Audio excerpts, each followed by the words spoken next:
ya, dan bagaimana analisis yang harus saudara lakukan terkait liabilitas atau liabilitas jangka panjang tersebut. Kita masuk ke yang pertama ya. Kalau waktu di tingkat 1 itu sekilas saya sampaikan pada rekan-rekan, sebetulnya hutang jangka panjang itu bisa ada 3 klasifikasi, bisa 5 isinya. Ya, yang 3 itu biasanya hutang obligasi, hutang hipotek, dan hutang wesel jangka panjang. Kalau 5 itu biasanya ditambah hutang bank dan satu lagi ditambah hutang terkait dengan leasing. Gitu. Karena biasanya kalau hutang terkait dengan sewa guna usaha atau leasing itu biasanya jarang yang termasuk short term ya, kebanyakan long term. Gitu, ya. Nah, kembali mengingatkan dasarnya liabilitas jangka panjang perkiraan aliran sumber daya keluar bla bla bla bla yang pasti tidak dapat diselesaikan dalam satu periode akuntansi. Ya, tapi ada juga ini contohnya ya. Di sini kewajiban pensiun itu terkadang juga masuk. Ya, kewajiban pensiun atau hutang pensiun. Hutang yang menjadi kewajiban yang menjadi hutang yang timbul dari suatu entitas untuk karyawannya gitu ya, dari entitasnya nih ya, hutang pensiun. Selama dia bekerja, nantinya pada saat dia berhenti kerja itu akan mendapatkan pesangon atau dana pensiun. Nah, sepanjang dia bekerja, entitas itu sudah menyisihkan sekian persen dari gaji yang mereka terima atau dari simpanan laba atau cadangan laba yang mereka punya untuk mereka kontribusikan nanti sebagai bentuk tali kasih entitas atas kinerja karyawannya atau kinerja pegawainya pada saat mereka melewati masa kerja ya, sudah selesai melewati masa kerja. Gitu. Ya. Biasanya hutang jangka panjang itu memiliki perjanjian dan pembatasan tertentu. Ya, karena tadi jangka waktu atau periode pelunasannya yang lama. Ya, jadi harus ada komitmen di antara kedua belah pihak terkait liability ini. Lanjut berikutnya, ini hanya contoh saja ya. Jenis dan rating obligasi ini pun udah lama nih di buku Peso-nya itu tahun 2000 berapa ya, 2005 apa 2007 gitu ya, jadi udah nggak update ya. Ini juga untuk jenis dan rating obligasinya saya nggak bahas ya. Kalau mau Anda cari tahu atau googling, coba cari rating obligasi yang terbaru. Nggak usah perusahaan luar. Kalau tadi kan ini perusahaan luar ya teman-teman, ini kan semua perusahaan luar, cari yang entitas Indonesia. Ya. Nah, penilaian hutang obligasi. Ya, sekarang lebih detail. Kalau kemarin kan waktu basic kan hanya ini loh, kalau hutang jangka panjang gini loh catatannya loh, kalau hutang obligasi timbul gini loh, gitu kan. Waktu yang basic 2 ya. Nah, mudah-mudahan ada beberapa di antara rekan-rekan yang masih ingat ya, yang basic 2 oleh Bu Nova atau Bu Ana Agustin. Penilaian hutang obligasi terkait dengan penerbitan obligasi ke publik. Emiten harus apa? Ya, emiten itu pihak yang menerbitkan obligasi. Apa yang harus dilakukan emiten? Menetapkan penjamin emisi. Kalau kita menerbitkan obligasi namanya surat hutang, harus ada penjaminnya. Jangan sampai masyarakat atau kita ya, praktisi membeli surat hutangnya pemerintah, tapi kita tidak diberikan jaminan. Ya, tidak diberikan jaminan, ternyata pemerintahannya berubah gitu, misal dari Pak Jokowi kepada presiden yang baru gitu ya, sementara hutang obligasi yang terlanjur dimiliki oleh masyarakat itu jatuh temponya lama dengan jumlah masyarakat gitu kan. Nah, mekanisme pelunasan nanti bagaimana dengan kepemimpinan yang baru gitu kan, karena itu kan obligasi pemerintah. Nah, pemimpin yang baru ya harus tahu dulu di tahun 2000 sekian pada masa kepemimpinan Pak Jokowi, pemerintah Indonesia melalui Bursa Efek Jakarta atau melalui Departemen Keuangan mengeluarkan sekian puluh ribu lembar obligasi yang diperuntukkan untuk masyarakat, yang diperuntukkan untuk eksternal entitas, dan banyak masyarakat dari kaum praktisi ataupun akademisi yang ikut berpartisipasi menjadi investor di dalam obligasi ini, gitu kan. Obligasinya sebagai nilai nominal sekian dengan jangka waktu ini. Nah, itu harus tahu tuh pemimpin yang baru. Karena apa? Mereka punya kewajiban kalau nanti tiba-tiba obligasinya jatuh tempo, Bagaimana pelunasannya, gitu kan? Nah itu. Ya, jadi harus menetapkan siapa penjamin emisinya. Ya. Berikutnya harus mendapatkan persetujuan regulasi atas penerbitan obligasi. Ya, nggak sembarangan. Kembali lagi, ya, obligasi surat hutang. Tadi ingat, ada perjanjian dan ada pembatasan. Orang akan berpikir dua kali, kok gue investasi dalam surat hutang ya, kok gue investasi dalam obligasi ya, kenapa pikiran gue nggak terbuka aja, kenapa gue nggak investasi dalam saham. Padahal masing-masing orang, masing-masing individu itu kan punya kepentingan yang berbeda untuk jenis investasi yang mereka mau coba atau yang mereka lakukan. Tuh rekan-rekan ya. Dan biasanya untuk penerbitan obligasi kepada publik ya, itu biasanya disertai dengan sertifikat obligasi. Ya, sama dengan saham, kalau kita investasi dalam saham kita pasti dapat sertifikat saham. Ini pun sama. Atau pada saat kita melakukan investasi dalam bentuk giro atau deposito berjangka, kita akan mendapatkan sertifikat. Ya, apa namanya? Orang tua saya pernah melakukan deposito berjangka di salah satu bank. Nggak banyak, cuma 500.000. Ya, tapi beberapa lembar waktu itu. Saking keponya saya, ya. Saya tanya sama ibu saya, Bu, bentuk sertifikat deposito itu kayak gimana sih? Dan bentuk sertifikat giro itu seperti apa? Akhirnya pada saat ibu memperlihatkan ke saya, ini londo gitu kan, ini nak, gitu. Oh, contohnya, oh kayak gini ya. Kamu kalau punya uang, jangan demand deposit aja, coba deposito atau giro. Oh iya siap. Ya, di situ jadi di sertifikat itu juga ada ininya teman-teman, juga ada bunganya, bunga dari deposito tersebut atau bunga dari giro tersebut itu. Ya, waktu itu kebetulan orang tua saya itu saya tanya, Bu ngapain sih kok gaya-gayaan gitu ya punya deposito gitu kan? Ternyata orang tua itu arisannya itu surat-surat berharga. Kaget saya ya. Jadi beliau orang tua saya itu ada paguyuban, ada paguyuban lah ya dari kami dulu tinggal di asrama. Setelah kami keluar dari asrama TNI pindah ke kampung gitu ya. Nah, yang orang tua zaman dulu berkumpul lagi buat satu paguyuban, nah membentuk arisan. Oh ternyata saya kaget, arisannya dalam bentuk surat berharga itu, deposito berjangka itu dan giro. Ya, ada satu yang penanggung jawabnya. Jadi hanya satu orang yang pegang sertifikat itu. Begitu nanti sudah lunas atau begitu nanti dia dapat arisannya dalam bentuk sertifikat deposito itu akan diambil, akan diberikan kepada orang tersebut. Dan kalau saya yang dapat ya nanti itu sertifikat atas nama saya. Jadi masing-masing anggota itu udah ada namanya masing-masing gitu. Ya. Bentuknya seperti arisan, tapi kalau saya berpikir jatuhnya bukan arisan, tabungan tetap. Maksudnya simpanan kita ya, simpanan individu. Yang menjadi bentuk arisannya adalah bunganya. Makanya semuanya dipukul rata 500.000, tapi boleh memiliki beberapa sertifikat gitu teman-teman ya. Oke. Berikutnya masih terkait dengan penilaian atas hutang obligasi, biasanya penerbitan obligasi itu dipengaruhi oleh beberapa indikator, dipengaruhi oleh beberapa faktor. Ya di sini ada 4 yang faktor atau indikator utama yang mempengaruhi harga jual penerbitan obligasi. Mekanisme permintaan dan penawaran antara emitennya dengan investornya, gitu ya, nggak salah satu pihak aja. Ya, jangan pernah berpikiran bahwa seseorang atau suatu entitas itu mengeluarkan surat hutang atau menerbitkan obligasi karena dia nggak punya uang, karena dia defisit kas, karena dia rugi. Enggak, teman-teman. Kalaupun memang ada 1-2 tidak mengapa, tapi jangan identik ada menganggap bahwa oh dia nerbitin obligasi karena perusahaannya lagi kolaps, oh dia nerbitin obligasi karena perusahaannya lagi terganggu, lagi pilot, bla bla. Enggak. Ya. Nah, tapi juga jangan berlebih. Apapun bentuk surat berharga yang diterbitkan oleh suatu entitas itu tidak boleh berlebihan. Rekan-rekan, ingat, saya pernah menyampaikan di di akun atau di asetnya entitas itu nggak boleh ada, kalau bisa ya, tidak boleh ada aset yang defisit. Ya, apalagi kasnya nggak boleh sampai defisit, nggak boleh timbul kas menganggur itu. Ya, jadi harus dimanfaatkan dengan baik.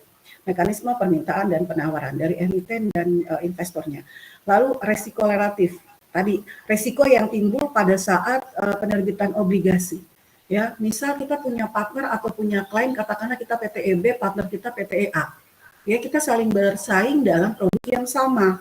Ya, pokoknya kita hampir saling iran lah, apa selalu iri. Oh si PT EA meluncurkan produk baru, ayo kita coba gitu kan, atau bla bla. Jadi selalu bersaing, ya, selalu bersaing. Nah, persaingan hanya pada satu atau dua ya, mau dia monopoli apa monopolistik ya, dan lain-lain lah pokoknya, oligopoli dan lain-lain.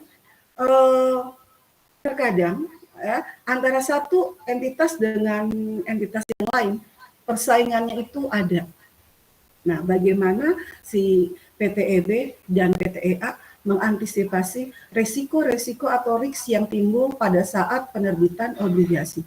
PTEA dia menerbitkan 10.000 obligasi dengan tingkat diskon 9%. Yang dilakukan PTEB apa? Oh, PTEB kalau bisa ya menerbitkan juga hutang obligasi yang sejenis tapi dengan market price yang berbeda, tapi dengan cost price yang berbeda, tentu dengan tingkat diskonto yang berbeda. Nah itu. Terus harus dilihat, misal itu PTEA dia ngeluarin sertifikat obligasi tujuannya untuk apa ya? Apa yang sedang menjadi kendala, apa yang sedang menjadi masalah, apa yang menjadi tujuan dari PTEA? Siapa tahu kita bisa mengikuti atau mengambil yang baik. Nah itu. Ya, itu juga bisa dijadikan alasan. Tapi tetap kembali lagi, kita lihat kondisi dan situasi dari PT kita sendiri. Apakah kita bisa meniru lah, istilahnya meniru apa yang dilakukan oleh PTEA atau tidak? Nah itu, karena kan nggak semuanya sama. Ya, kondisi pasar juga mempengaruhi, rekan-rekan. Ya, kondisi pasar juga mempengaruhi, lalu keadaan ekonomi. Keadaan ekonomi lingkungan internal dan eksternal di mana entitas tersebut berada. Itu ikut mempengaruhi. Ya.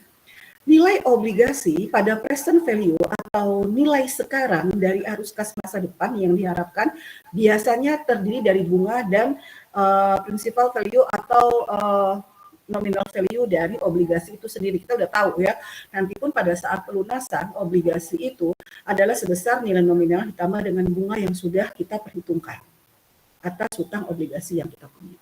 Gitu. Ya. Oke, lanjut.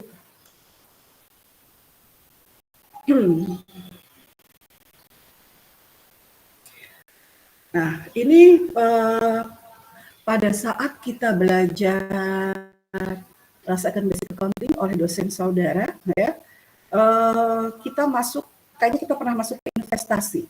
Masih ingat saya pernah menyampaikan ke rekan-rekan tingkat suku bunga berlaku dalam obligasi. Ada tingkat suku bunga nominal, ada tingkat suku bunga pasar.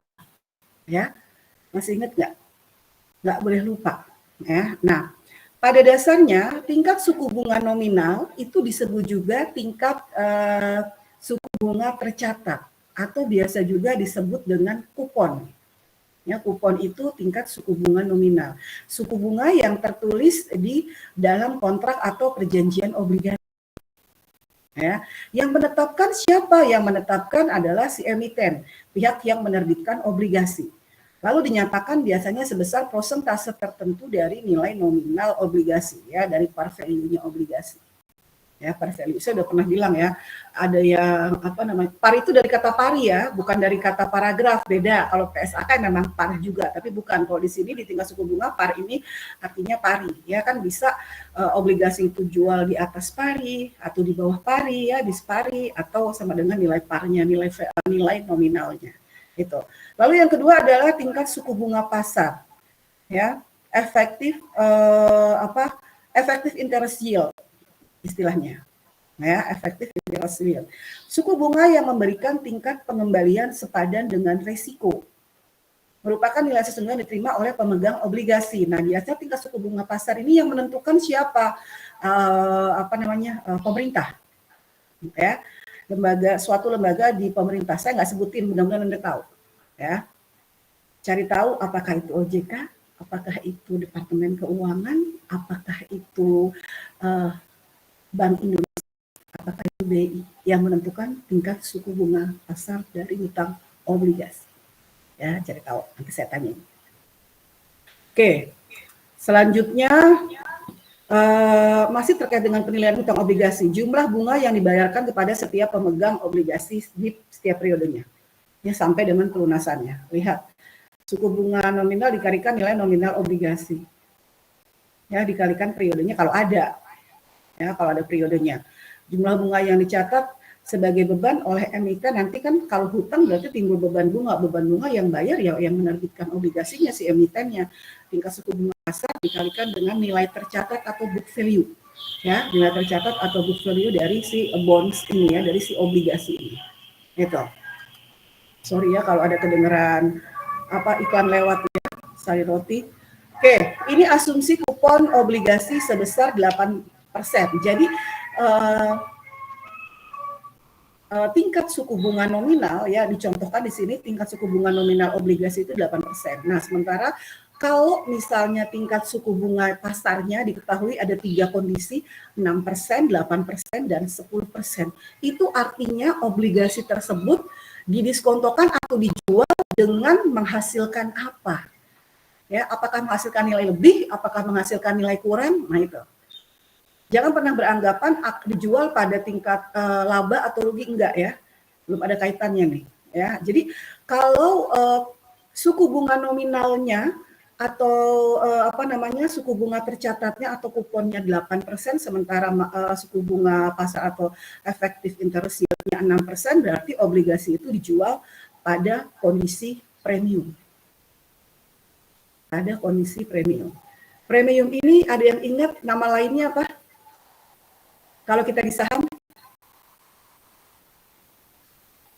Preferen ya, Bu. Preferen ya, Bu. Preferen enggak, sayang, bukan preferen. Agio. Agio itu sama dengan premium. Sama dengan Apari. Nggak boleh lupa nih ya, di basic 2. Bu Ana atau Bu Nova kasih tahu nggak ke rekan-rekan? Terus kalau diskonto atau diskon, ya diskonto itu disingkatnya diskon, tapi diskon bukan potongan ya sayang, beda ya pengertian diskon di sini dengan diskon potongan beda. Ya, ini diskon di sini dari kata istilahnya diskonto, ya jadi disingkatnya diskon. Diskonto itu sama dengan disagio, ya sama dengan dispari, ya itu sama dengan dispari. Nah, nilai par atau nilai pari nggak ada sama dengannya, hanya satu, nilai pari sama dengan nilai nominal, itu aja. Ya, pari itu nilai par sama dengan nilai nominal, itu. Nah, kalau di Keso, mau dia investasi dalam bentuk obligasi atau saham, ataupun pada saat kita mempelajari hutang obligasi dan modal saham, ya istilah yang dipakai adalah premium dan diskonto atau premium dan diskon. Ini mereka berpasangan ya. Kalau saudara menggunakan istilah premium, berarti lawannya adalah diskon atau diskonto. Kalau saudara menggunakan istilah disagio, berarti lawannya adalah agio. Gitu. Ya. Nah, diskonto atau premium atau disagio atau agio itu biasanya dipengaruhi oleh 4 faktor dan mereka berpasangan. Yang pertama dipengaruhi oleh tingkat suku bunga nominal dan tingkat suku bunga pasar. Itu yang pertama. Yang kedua itu dipengaruhi oleh nilai nominal atau harga pokok ya, dengan nilai pasarnya. Nah, kalau di sini berarti bisa dikatakan contoh, kalau tingkat suku bunga nominalnya lebih tinggi dibanding dengan efektif interest yield-nya, tingkat suku bunga pasarnya, berarti obligasi itu akan dijual dengan menghasilkan premium. Anda lihat di di PPT-nya.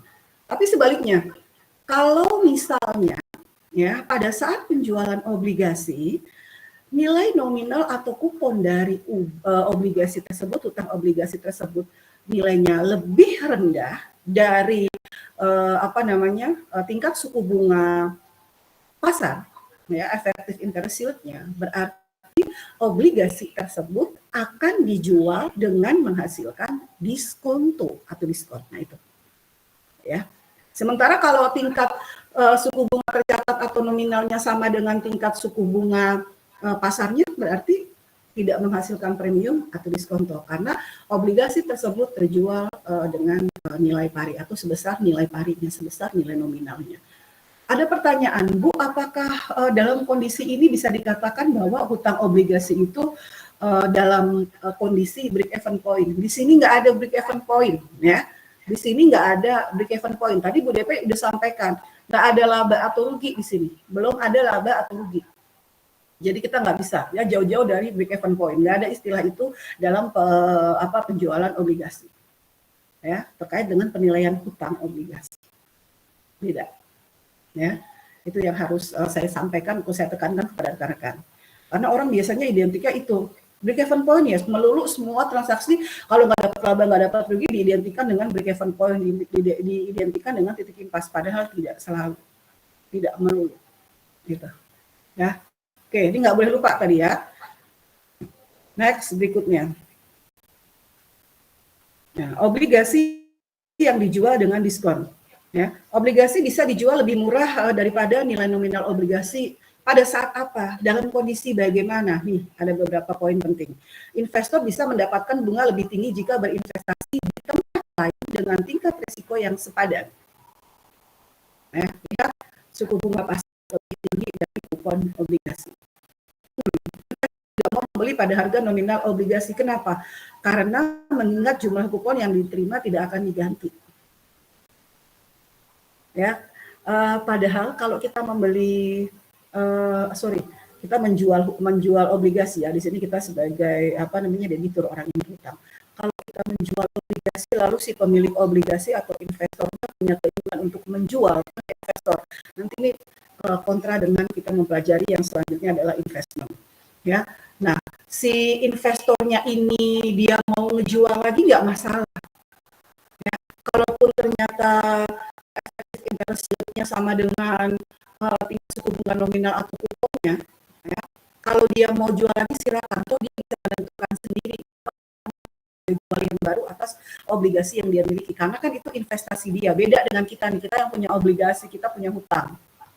Kalau dia jual, berarti tanggung jawab kita atas hutang obligasi ini ke pemilik yang baru, ya, bukan lagi ke investor yang lama, karena investor yang lama udah jual lagi ke yang baru. Kita sama aja, ya. Nggak ada premium, nggak ada diskon, sama aja. Tapi yang lebih baik, yang lebih mendapatkan kelebihan dari hutang obligasi yang atau dari piutang ya, piutang nih ya, kalau dia atau dari investasi di dalam obligasi adalah dia bisa menjual lebih tinggi kepada investor yang baru, gitu. Ya, investor tidak mau membeli pada harga nominal obligasi. Yang berikutnya, poin ketiga adalah karena investor membeli obligasi lebih murah daripada tingkat nominalnya, maka investor tetap mendapatkan tingkat pengembalian yang efektif. Ya, ini teorinya. Kalau baca teori pusing, ya, harus pelan-pelan dipahaminya. Nanti Anda baca ulang kembali, ya. Kalau perlu searching, kita nanti langsung masuk ke contoh soal untuk lebih aplikasinya, biar jadi saya paham ya kalau dicoba itu seperti ini. Kalau teorinya kadang-kadang agak-agak kayak gitu, ya, agak sulit dipahami. Kalau akuntansi kan lebih baik langsung ke contoh.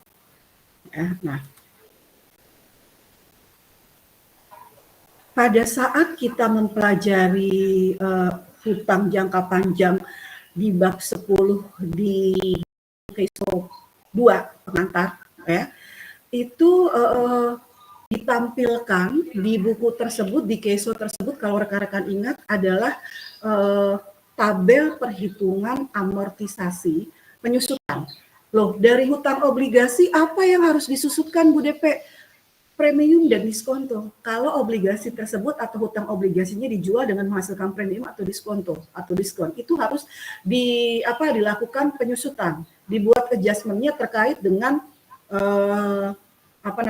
bunga tadi, terkait dengan hutang obligasinya tadi, ya, bunganya tadi. Nah, kalau di KESO pengantar 2 itu lebih banyak melihat atau membuat tabel penyusutan atau tabel amortisasi dengan menggunakan straight line metode garis lurus, rekan-rekan. Ya, Atau kalau rekan-rekan pernah lihat di buku Warren, ya buku Warren yang pengantar atau yang intermediate juga kebanyakan itu garis lurus. Padahal ya yang apa namanya yang dianjurkan pada saat kita menghitung amortisasi saat penilaian hutang obligasi terkait premium dan diskonto adalah nih yang Anda lihat ya, metode suku bunga efektif. Ya, nih metode suku bunga efektif. Nanti harus dibuat bunga saya. Nah, kalau obligasi diterbitkan atau dijual dengan diskonto, jumlah yang dibayar pada jatuh tempo biasanya lebih besar nilainya. Biasanya lebih besar dari harga penerbitan obligasi. Harga penerbitan obligasi ini nilai nominalnya ya, sayang. Nilai nominalnya ini harga penerbitan obligasi atau cost price of bond-nya ya, harga pokok dari obligasinya. Kalau misalnya jumlah yang dibayar atau ternyata market price-nya lebih tinggi ya dari nilai nominal atau harga perolehan atau harga penerbitan obligasi, berarti diskon. Tuh, ada dua tadi kan saya bilang. Nah, jadi ingat kembali, oh berarti kalau misalnya ingat ya, yang pertama tadi, oh berarti kalau tingkat suku bunga nominalnya lebih rendah dari tingkat suku bunga pasar, sama dengan diskon. Itu yang pertama.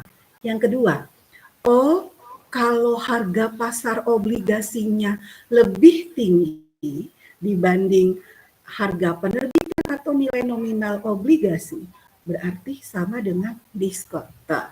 Dua. Ya. Jadi hati-hati. Nanti pada saat ujian dilihat soalnya. Ya. Mungkin nggak Bu, kalau misalnya dua indikatornya dipakai berbeda. Maksudnya yang satu pakai harga pokok atau harga penerbitan, Bu. Satunya pakai tingkat suku bunga pasar. Nggak mungkin. Mereka udah pasangan.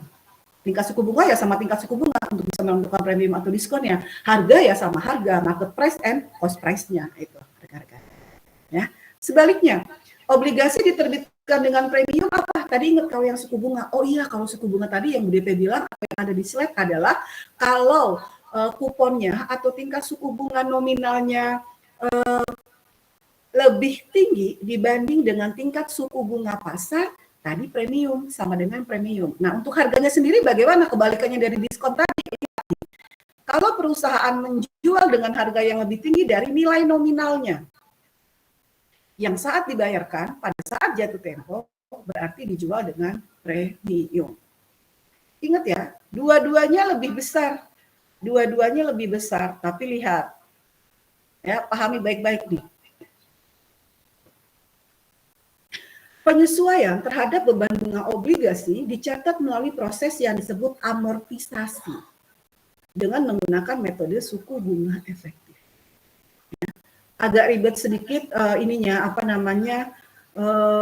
perhitungannya, tapi menghasilkan nilai yang akurat, rekan-rekan. Ya. Ini metode suku bunga efektif ya untuk mencari nilai amortisasinya. Ya, ini dari ini beban bunga obligasinya, dan ini dikurangi dengan nilai yang dibayarkan atas beban obligasi tersebut. Ya, nanti rumusnya kita lihat. Oke, sekarang contoh soal obligasi. Ya, siap-siap. Nah, ini masih sama nih teman-teman ya. Ini masih sama, lihat tuh. PT 3A menerbitkan obligasi senilai 5 juta tertanggal 1 Januari 2012, jatuh tempo pada waktu 6 tahun dengan kupon 8%, dibayar setiap tanggal 1 Januari. Untuk kasus pertama, jadi ada 3 asumsi. Asumsi pertama, tingkat suku bunga 8% at par ya, sesuai dengan par value-nya. Kasus kedua, tingkat suku bunganya 6% sehingga menghasilkan premium, dan kasus ketiga, tingkat suku bunga 10% dengan diskonto, dengan catatan bahwa kupon atau nominalnya akan dibayar tanggal 1 Januari dan 1 Juli ya, semi-annually. Jadi setahun 2 kali pembayaran bunga. Nah, dari data ini saudara diminta membuat perhitungan yang diperlukan dan membuat jurnal. Ya, kita lihat.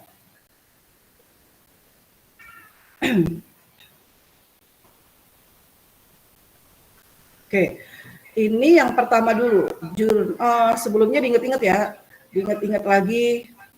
Oh iya, 5 juta 1 Januari 2012, jatuh temponya 4 tahun, kuponnya 8%, dibayarnya 1 Januari, kecuali dengan asumsi ketiga yang diskonto, dibayarnya 2 kali, 1 Januari dan 1 Juli. Itu ya, data keuangannya. Oke. Asumsi yang pertama, ya terkait dengan tingkat suku bunga 8%. Ananda Nur Fauzia, hadir? Hadir Ibu. Mbak Ananda, saya mau tanya nilai 400.000 dari mana ya Mbak? Dari 5 juta dikali 8%, Bu. Nilai kupon. 5 juta dikali? 8%. Oke. 5 juta itu apa ya Mbak? Nilai nominalnya, Bu. Nilai nominalnya. Kenapa dikali 8% Mbak? Karena dari nilai kuponnya itu, Bu. Dari nilai kupon. Nih, sayang. Nilai kuponnya sama tingkat suku bunga pasarnya sama ya Mbak, 8%? Iya, Bu. Ya, sekali lagi saya tanya, 8%-nya diambil dari nilai kuponnya atau diambil dari suku bunga pasarnya? Dari nilai kuponnya. Oke, good. Thank you, Ananda. Ya. Makasih, Bu. Nah, kalau N ini berapa? N ini apa sih? N sama dengan 4 ini maksudnya apa ya, Ananda? Periode waktunya, Bu. Periode waktu dari mana? Dari bunganya atau dari obligasinya? Nih, 4 ini dari bunganya atau dari obligasinya? Bunganya. Dari bunganya. Kenapa dari bunganya? Kenapa dari bunganya? Umur obligasi berapa? Umur obligasinya 4 tahun. Berarti jangka waktunya 4 tahun. Ya. Juga bunga yang dibayarkan atas obligasi ini per tahun. Nah, jadi bunga yang dibayarkan juga 4 tahun. Tapi di sini N sama dengan 4 itu diasumsikannya adalah waktu dari obligasinya.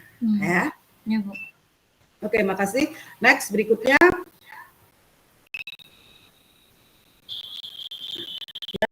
Untuk penilaian hutang obligasi, tadi kan sudah disampaikan, kita harus mencari present value dari nilai nominal obligasi dan present value-nya dari pembayaran kupon atau bunganya untuk menentukan besarnya nilai jual atau harga jual dari si bonds-nya ini ya, dari obligasinya ini. Oke. Kita lihat di sini present value dari par value-nya itu 5 juta, sementara present value dari kupon itu istilah accounting-nya tulisannya coupon, C-O-U-P-O-N ya. Coupon itu kupon. Nah, 400.000. Tadi Ananda udah menjelaskan 400.000 itu diambil dari perkalian 5 juta nilai obligasinya dikali dengan 8% tingkat suku bunga nominalnya. Oke, sekarang saya lanjut. Anissa Hana. Ada? Hadir? Hadir, Ibu. Ya, Mbak Anissa agak keras sedikit suaranya ya. Oke, Anissa, saya mau tanya, rumus present value ya, itu kan 1 dibagi 1 plus I pangkat N. Nah, selain rumus ini, ya kalau ternyata kita lupa rumusnya, biasanya untuk menghitung nilai, menghitung present value dari suatu nilai, itu diambil dari mana ya Mbak?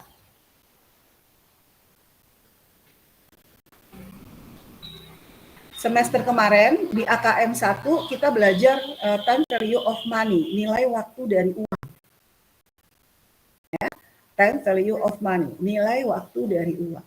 Di situ ada present value, ada future value, ya ada past value, kita belajar. Pertanyaan saya, kalau kita mau menghitung present value dari suatu nilai hutang, tapi kita lupa rumusnya, kita lihatnya apa ya Mbak? Tahu nggak saya ngelihatnya apa? Apa? Suku bunganya bukan, Bu? Tingkat suku bunganya. Selain tingkat suku bunga apa sayang? Ada 2 yang kita lihat. Dari tingkat suku bunganya, benar. Satu lagi apa, Mbak? Dari umur obligasinya, Bu. Dari apa? Umur obligasi jatuh temponya. Dari umur obligasi. Oke. Benar. Dari tingkat suku bunganya ya dan umur obligasinya. Dari tingkat suku bunga dan umur obligasi. Nah, tingkat suku bunga dan umur obligasi ini bisa dilihat di mana, Mbak? Ada dari soalnya, Bu. Hah? Yang kasus pertama, kalau tingkat suku bunganya itu dari kasus pertama. Kalau buat umur jatuh temponya dari soal. Oke. Ganteng, cantik rekan-rekan. Kalau nggak ada, terima kasih Anissa mencoba menjawab ya. Kalau pada saat kita diminta untuk menghitung besarnya present value dari nilai obligasi pada saat obligasi itu dijual, baik dari nilai nominal atau dari pembayaran kuponnya, kita akan melihat 2 faktor tadi yang Anissa bilang ya, suku bunga dan tanggal jatuh tempo. Ya, ini karena terkait dengan rumus ini, ya.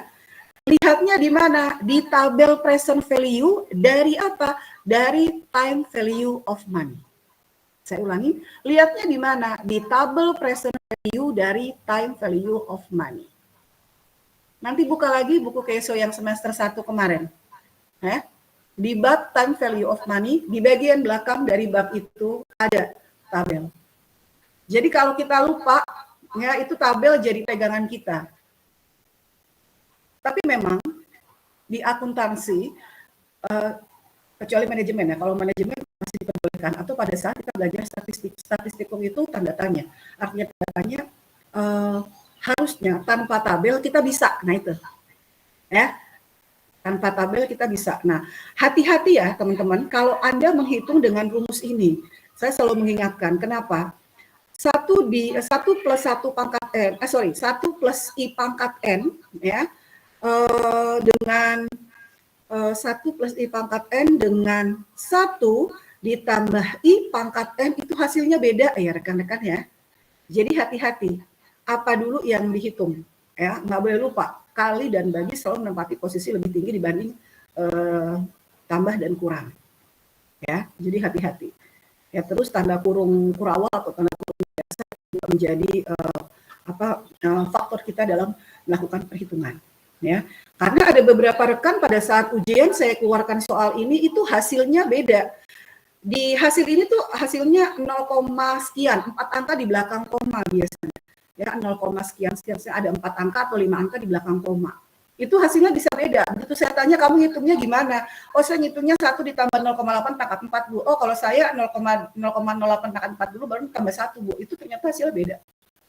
Jadi hati-hati. Sama halnya dengan yang ini nih.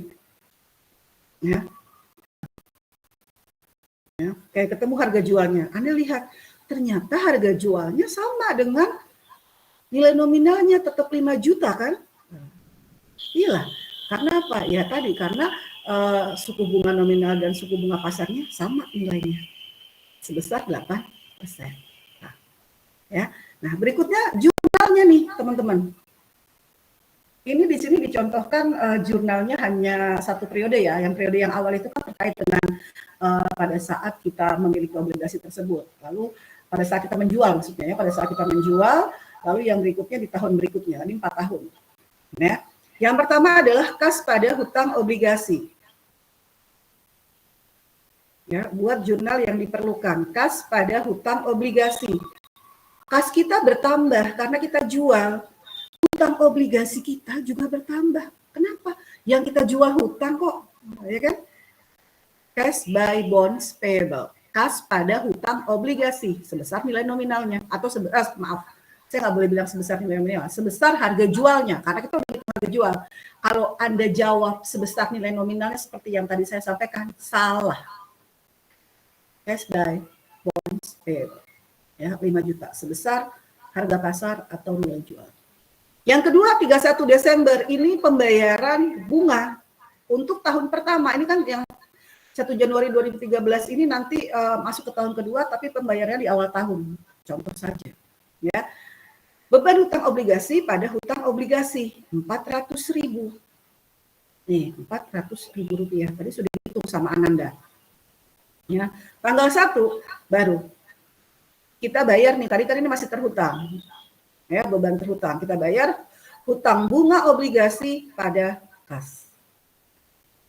Ya, sebesar nilai bunga yang harus dibayar atau nilai bunga terhutangnya. Tidak sulit. Ya, tidak sulit. Jurnalnya terus seperti ini pada saat nanti, jadi 1 Januari 2013, 31 Desember 2013, lalu ketemu lagi 1 Januari 2014, ketemu lagi 31 Januari 2014, sampai 5 tahun. Gitu. Ya. Nomor 1 aman, atau asumsi pertama aman. Sekarang asumsi kedua, lihat. Ini dijual dengan premium, dengan menghasilkan premium, ya rekan-rekan ya. Kita lihat present value-nya masih sama, ya, dari bunganya, interest-nya 6%, itu sebesar effective interest yield-nya, lalu N-nya, ya, umur dari obligasinya masih sama, 4 tahun, dengan nilai nominalnya 5 juta. Ya, saya nggak lagi nanya, kita langsung masuk ke sini. Oke. Sekarang saya coba tanya ke Indri Oktaviana ada? Halo Indri. Hadir Ibu. Iya. Cantik, saya mau tanya.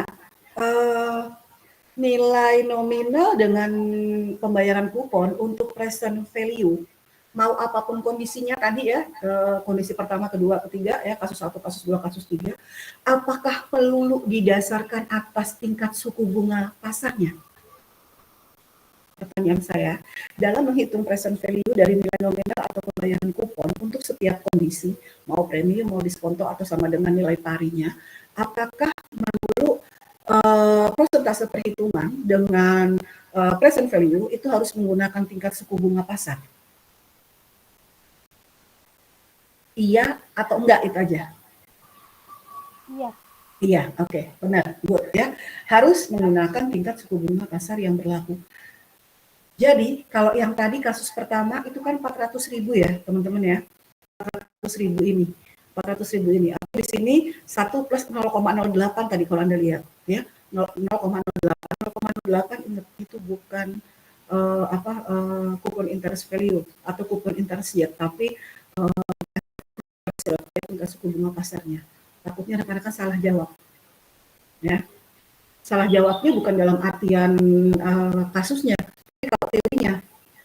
Misal, pada saat suatu obligasi dijual dengan tidak menghasilkan premium dan diskonto, ketika dilakukan proses penghitungan present value nilai nominal dan pembayaran kupon, tingkat suku bunga yang dijadikan indikator utama adalah A, tingkat suku bunga pasar, B, tingkat suku bunga nominal, C, tingkat suku bunga Bank Indonesia, D, semua jawaban di atas salah. Ya, Anda kepikiran orang nggak menghasilkan premium atau diskonto, ya berarti tingkat suku bunga nominal salah. Ya, semua kondisi menggunakan tingkat suku bunga pasar. Ininya nih ya teman-teman ya. Nih. Nah lihat nih, ya dengan premium. Iya ya, ternyata harga jualnya lebih besar. Berarti memiliki nilai lebih. Ya. Tadi kan nilai nominalnya 5 juta, sekarang nilai nominalnya 5 juta sekian. Nah, lebih besar. Nah, sekarang kita lihat. Tadi Bu DP bilang kalau premium atau diskonto itu harus buat tabel amortisasinya, teman-teman. Ya. Nah, ini ini udah ada premium, udah ada amortisasinya, ini amortisasinya ya, ini tabelnya. Kalau rekan-rekan lihat, pada saat kita menghitung penyusutan aset atau fixed aset, mau metode garis lurus, mau metode jumlah produksi, mau metode jumlah jam kerja, ya, atau sum of years, kalau sum of year nggak masuk, ya. Tadi metode-metode yang saya sebutkan tadi ya, kecuali sum of years, ya, jumlah angka tahun, kecuali jumlah angka tahun. Itu melulu book value di akhir periode, ya, itu akan sama dengan nilai nominal akan sama dengan nilai nominal dari mana? Dari si obligasinya atau dari si asetnya. Ya, atau dari si hutangnya. Karena kita di sini bicara hutang, berarti hutangnya lihat, oh iya ya, nilai buku obligasinya ternyata di akhir pelunasan obligasi akan sebesar nilai nominalnya. Nah, kalau di yang tadi metode saya sebutkan yang lain, garis lurus, lalu savings balance, lalu apa namanya tadi jam kerja atau unit produksi, nilai bukunya di akhir periode atau pelunasan, nilai buku dari aset, bukan pelunasan hutang, ini kan kita hutang. Dari aset itu tidak sebesar nilai nominal dari aset, tapi sebesar umur ekonomis, salah, nilai residu. Nilai residu. Ini kenapa banyak teman-teman yang keluar masuk ya? Terkendala jaringan atau takut ditanya Bu Depe nih ya? Jadi nilai buku di akhir periode kalau dengan hutang itu sebesar nilai nominal hutang. Tapi kalau dari aset, karena tabelnya sama teman-teman. Kalau dari aset itu sebesar apa namanya nilai residunya, nilai residu dari aset. Gitu. Ya, nah ini bunga yang terbayarkan di setiap periodenya selama 4 tahun kepemilikan obligasi sama nilainya. Ya, ini beban bunganya. Pertanyaan saya selanjutnya. Muhammad Abdul Razak hadir? Hadir, Bu. Iya. Mas Ganteng, saya mau nanya, ini beban bunga yang pertama beban bunga yang di tabel ini 320.791 rupiah. Didapat dari mana ya, Mas?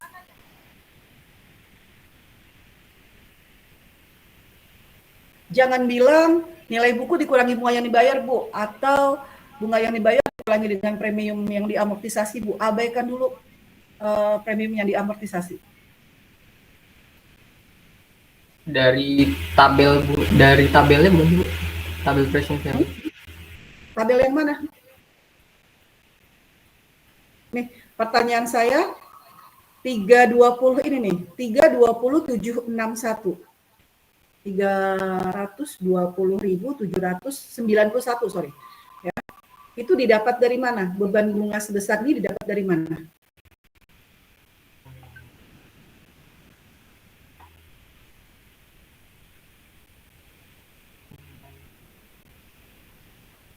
Ayo. Razak. Nilai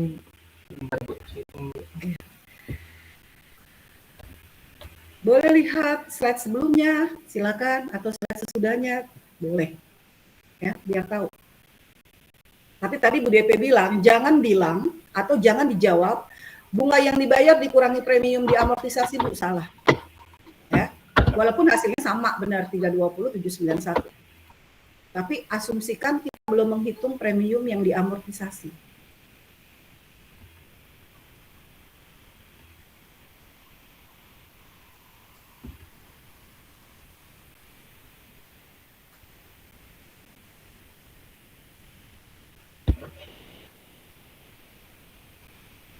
Dari sini kalau jeli di kutak-katik bisa ketemu loh. Atau ini malah lebih jelas nih. Kira-kira dapat dari mana ya? Atau ada yang bisa saya kasih nilai lebih? Mau yang ini, Bu.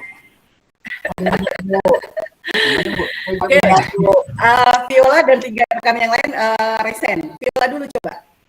Ya, ada 9. Viola dulu coba, Viola gimana? Nilai buku obligasi dikali suku bunga pasar, Bu. Nilai nominalnya gimana? Ulangin, rumusnya. Nilai buku obligasi dikali suku bunga pasar. Book value of bonds, nilai buku dari obligasi dikalikan dengan Suku bunga pasar, Bu. Iya, suku bunga pasar. Tadi yang raise hand ada 9 orang. Ya, 9 orang tersebut boleh tulis di WAG. Ya, 9 orang tersebut boleh tulis di WAG. Jadi setiap minggu rekan yang mencoba menjawab, terlepas ya teman-teman ya. Terlepas jawaban itu benar atau salah, tulis ya saya. Tulis. Tadi saya udah manggil siapa? Saya tadi udah manggil Anda, saya udah manggil Anissa, saya barusan manggil Abdul Rojak gitu ya. Walaupun mungkin jawabannya Rojak belum tepat, tetap ditulis ya. Tulis aja begini. List tanya jawab titik 2 ya, list tanya jawab M3 gitu lah. List tanya jawab M3.2. 1 siapa, 2 siapa, 3 siapa ya, seterusnya tulis ya. Biar saya tak lupa. Nah, ya, tadi yang raise hand sih di saya tercatat 9 orang nih ya. Ini coba saya lihat recordnya ya. Oke, terima kasih Viola. Yang lain juga sama. Dapat nilai proses perhitungannya didapat dari itu? Sama ya? Bu. Oke. Ya. Raja juga yang lain yang belum dapat seperti itu ya. Jadi di beban bunga setiap periode itu dilihatnya dari nilai buku obligasinya. Nilai buku obligasi yang dihitung di periode sebelumnya dikalikan dengan tingkat suku bunga pasarnya ya, efektif interest yield-nya. Oke, terima kasih rekan-rekan. Sekarang kita lihat apakah ada perbedaan dari jurnalnya. Lihat. Oh, satu lagi ya. Meliana ada. Halo Meliana. Ya, hadir Bu. Ya, cantik. Saya mau tanya, perhitungan premium yang diamortisasi itu di tahun pertama dapat nilai 79209 dari mana ya Mbak? Tahu nggak Mbak? Dari bunga dibayar dikurangi beban bunga. Bunga yang dibayar dikurangi Beban bunga. Oke. Sekarang saya tanya, Leni ada Leni? Halo Leni Febriani.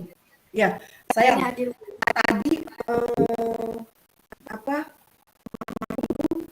jawab. Tadi yang saya tanya sebelumnya siapa Leni juga ya, bukan kan?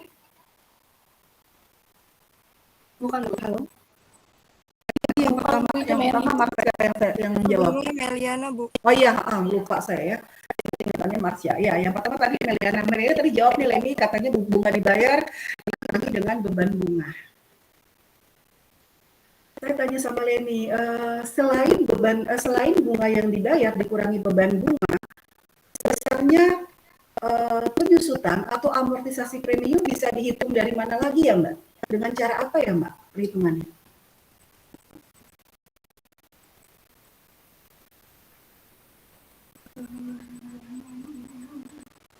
Sekarang abaikan, ya misal abaikan kita nggak punya. Rekan-rekan pada saat AKS nggak saya minta untuk membuat tabel. Saya cuman bertanya, hitunglah besaran amortisasi premium di setiap periode obligasi, di setiap periode kepemilikan obligasi. Nah, ya, saya nggak minta buat tabel, tapi saya minta rekan-rekan untuk menghitung. Kira-kira gimana? Hitungnya. Cara yang lain. Selain bunga dibayar, dikurangi dengan beban bunga.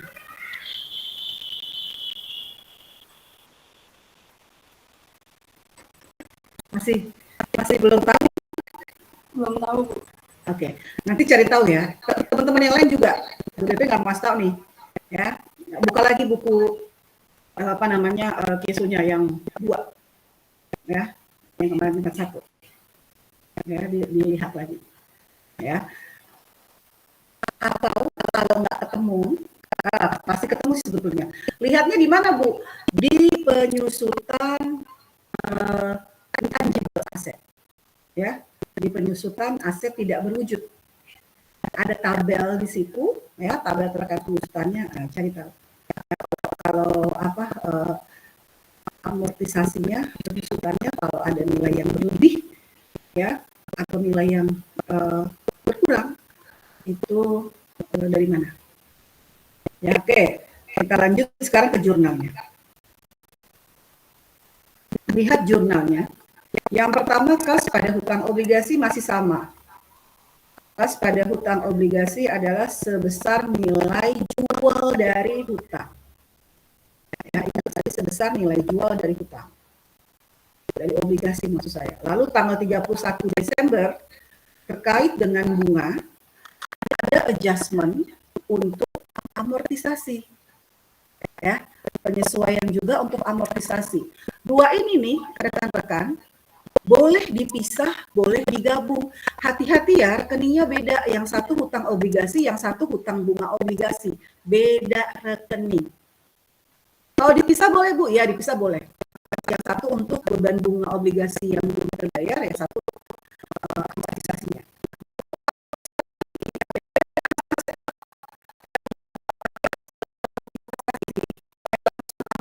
Itu mempengaruhi apa sih amortisasi itu? Nantinya akan mempengaruhi nilai dari obligasi. Ya. Jadi jurnalnya hutang obligasi pada hutang bunga obligasi.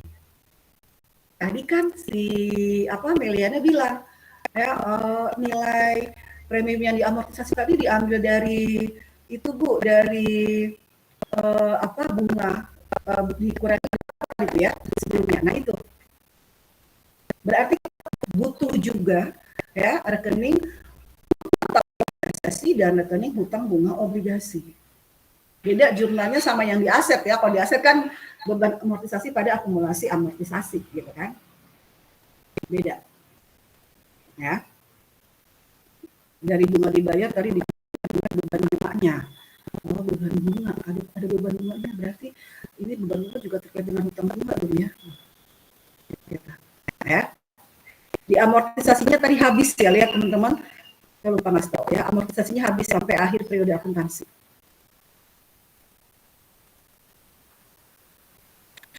Tanggal 1 Januari ya.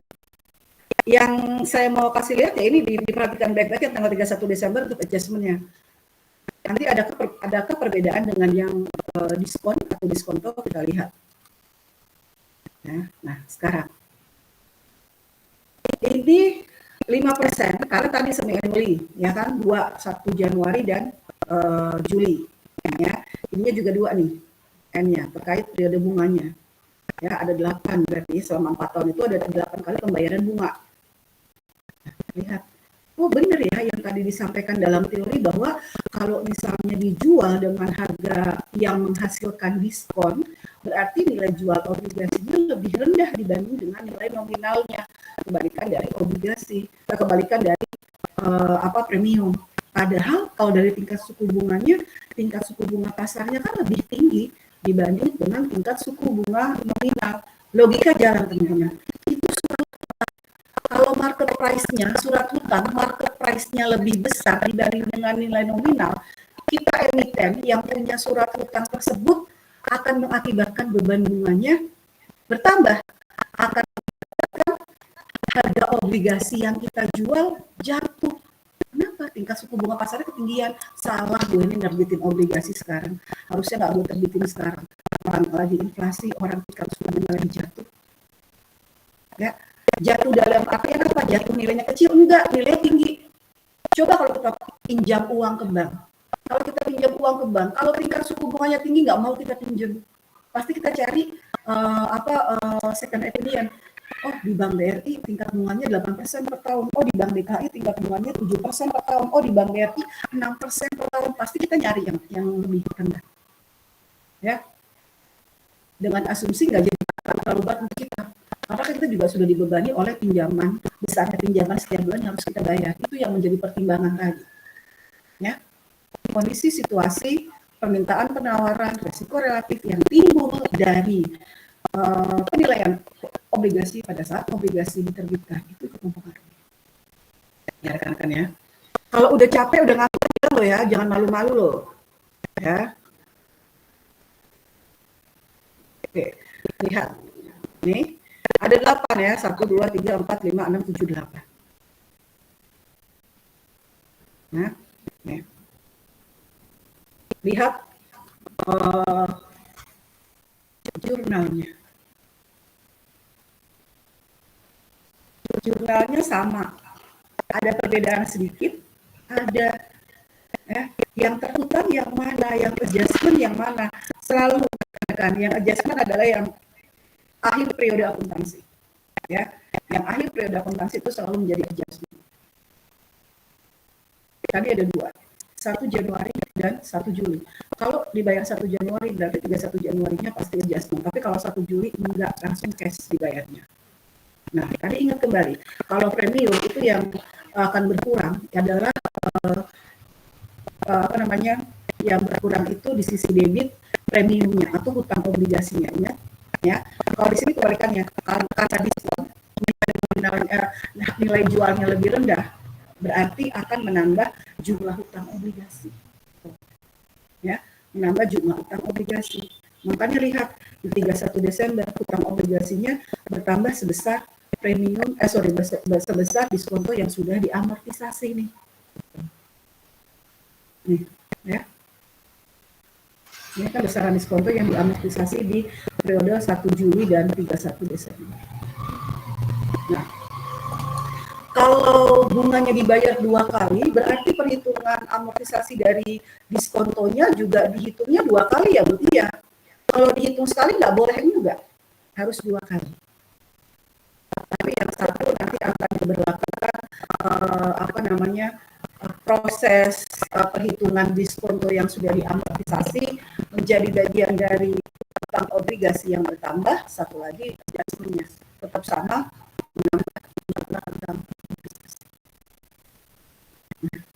Kalau masih ada yang bingung atau belum paham, ya, saya nggak berkatakan hanya ini langsung paham. Ya, karena ya tadi saya bilang lebih kompleks materi atau yang saya bilang lebih kompleks dokumennya. Nah, jadi memang harus pelan-pelan. Ya, oke. Sekarang metode suku bunga efektifnya. Ya, aktual. Pada kasus ketiga, pada kasus terakhir berarti ya dengan diskonto nih. Jika PT 3A menyiapkan laporan keuangan pada akhir bulan Februari, maka PT 3A akan melakukan prorata atas beban bunga sesuai dengan jumlah bulan yang dibebankan dalam pembayaran bunga tersebut. Bunga akrual itu akan dihitung 200 dikali 2 per 6. Sebentar, saya mau tanya lagi. Rani, ada Rani? Hadir, Ibu. Ya. Mbak Rani, 200.000 dapat dari mana ya Mbak Rani? 200.000 itu sebentar, Bu. PPT-nya dulu.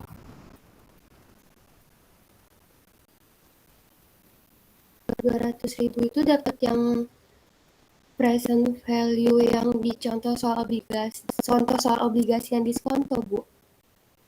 Contoh soal perhitungan Itu 5 juta dikali 8% dibagi ya. 2. Oke. Kenapa dibagi 2, Mbak? Karena pembayarannya itu 2 kali, Bu, di 1 Juli sama 1 Januari. Karena pembayarannya 2 kali, 1 Juli dan 1 Januari.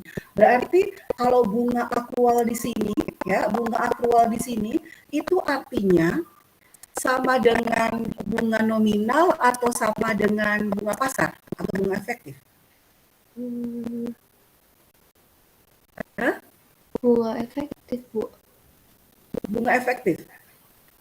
Tadi 5 juta dikali 8%. Halo sayang? Iya, Ibu. Nah, 5 juta dikali 8% bagi 2 kan? Iya. 8%-nya tadi apa, Mbak?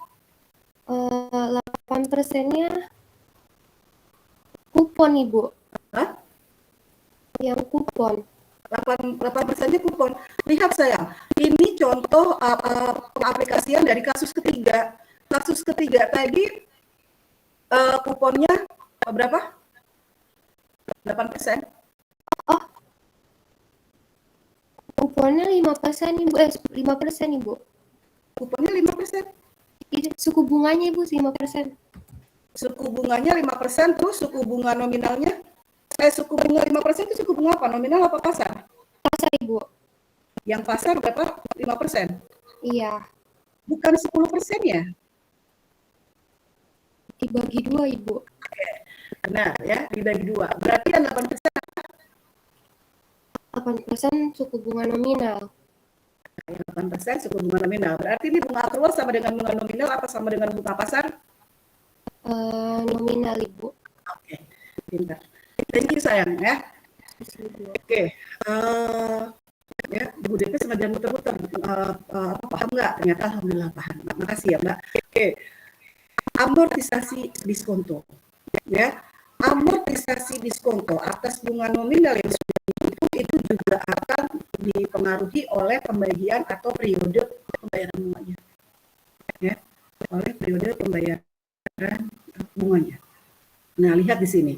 Kalau seandainya PT3 pada akhir bulan Februari itu, ya, berarti kita harus menghitung bunga dari obligasi yang kita punya itu berapa, karena si PT3A ini ternyata enggak 31 Desember tutup bukunya, tapi Februari tutup bukunya. Berarti ngitungnya dari mana? Oh, ngitungnya dari 31 Desember ke akhir Februari. 31 Desember ke akhir Februari berapa bulan? 2. Ya. Jadi 2 itu bukan dari periode bunganya, semua annually dibayar 2 kali, enggak. Ya, tapi dari periode ini nih. Ya, karena tutup bukunya kan Februari. Sementara adjustment-nya 31 Desember. 31 Desember ke Februari 2012. Ya, gitu. Ini jurnalnya. Nah, ini jurnalnya. Di sini dihitungnya tadi 31 Desember ke akhir Februari itu sama dengan Januari dan Februari, berarti 2 bulan. Ya, agak gambling juga kalau kita menghitung dalam hari ya di Februari ya. 28 atau 29 ya harinya gitu kan. Cara aman hitung 2 bulan boleh. Hitung dalam hitungan bulan maksud saya, bukan dalam hitungan hari itu boleh. Ya, walaupun ini diketahuin tahunnya, tahun 2012, tahun 2013. Tapi karena hitungan bulan ya udah bulan aja nggak apa-apa. Nah, terkadang teman-teman obligasi itu bisa dijual pada saat di tanggal penerbitan atau tanggal penjualan, atau dijual di antara tanggal pembayaran bunga.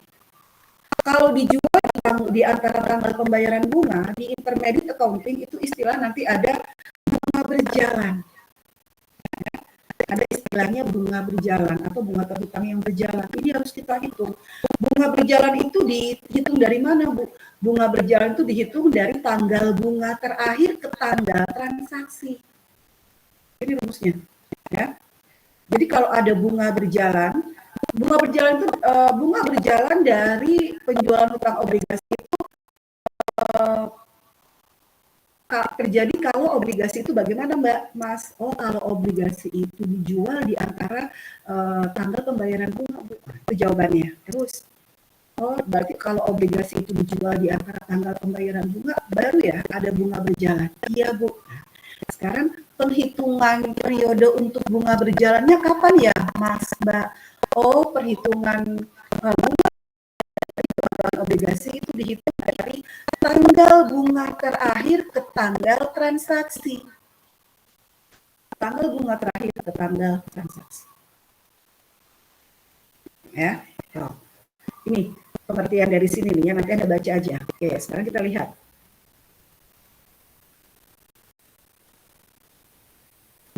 Lihat. Tadi ini masih sama, kita pakai cost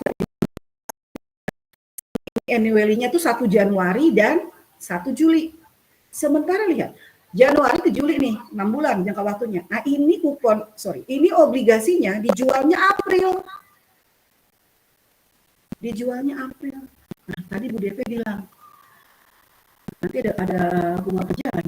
Nah, bunga berjalan ini istilahnya adalah bunga akrual.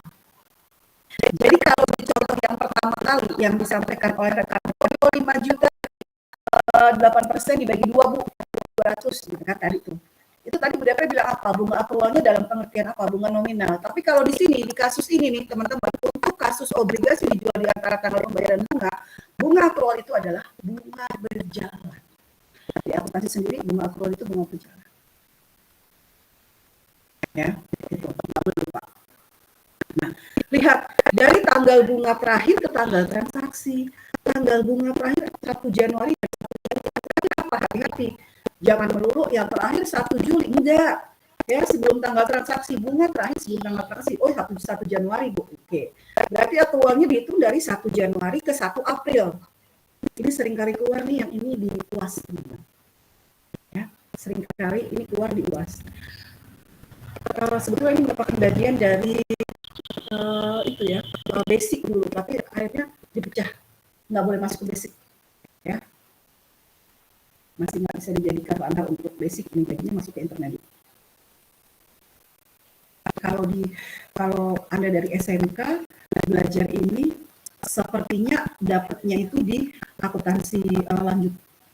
Kalau di SMK yang accounting ya, di akuntansi lanjutan, akuntansi keuangan lanjut, itu baru dapat ini.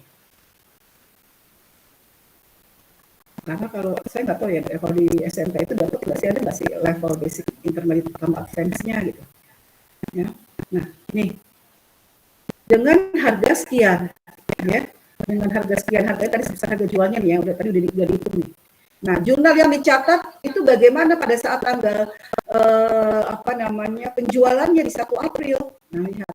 Kas pada utang obligasi sebesar harga jualnya, lalu kas pada beban bunga obligasi. Tuh, 100.000. 3 ini dari mana ya, Bu? Januari ke April, teman-teman. Januari, Februari, Maret. Ya, 3 bulan. Kan awal April, 1 April. Ya, jadi 3 bulan, 3 per 12. Kali 8%, kali 5 juta. Ya, untuk konteks ini, bunga akrual adalah bunga berjalan. Ya, kalau konteks yang tadi, itu masih bunga nominal. Bagian dari nominal. Nah, nih, perhitungan amortisasi diskon dengan metode suku bunga efektif. Tadi saya nanya sama siapa tadi, Leni kalau nggak salah ya, Leni, waktu saya tanya, Mbak, nilai premium yang diamortisasi ini atau diskon yang diamortisasi ini, selain ini dikurangin ini, dengan apa ya? Nah, dengan ini teman-teman, cara menghitungnya. Tuh. Ya. Cara menghitung diskonto, amortisasi diskonto atau diskon, dan amortisasi premium. Ini cara perhitungannya nih kayak gini. Ini kebetulan diperlihatkan oleh KSO-nya pada saat kita mempelajari obligasi yang dijual di antara tanggal 2 tanggal pembayaran bunga. Gitu. Ya. Ini proses perhitungannya. Oh, gini ya, Bu. Nah, jadi kan kelihatan tuh Anda. Ya. Ini diterapkan di kasus 2 tadi bisa yang premium kan, kasus 2 premium. Ini kan kasus 3. Ya. Kasus 2 premium.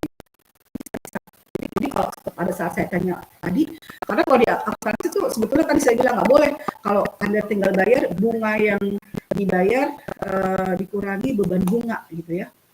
Orang nanya nih, saya awam akuntansi, Mbak, bunga yang dibayar itu apa sih maksudnya? Beban bunga itu apa? Bukannya bunga yang dibayar sama beban bunga sama? Itu mindset orang. Dia nggak ngerti akuntansi. Makanya jangan bilang seperti itu. Walaupun di tabel ada asumsi kita nggak buat tabel. Cuma kita diminta untuk menghitung besarnya amortisasi premium atau besarnya amortisasi diskonto di tahun kedua, tahun ketiga, tahun keempat. Nah ini pakai kayak gini teman-teman menghitungnya, ya. Kita kasih sendiri biar bisa. Ya, bisa. Nanti ini kepake lagi pada saat di semester 5 dan ada belajar advance accounting. Jadi kan ya. Oke, next berikutnya.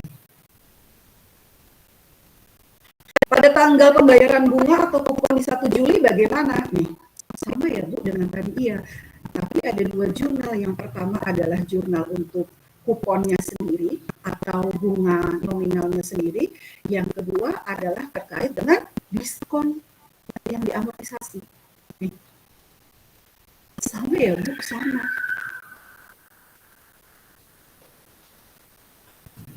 Ya. Itu tadi obligasi.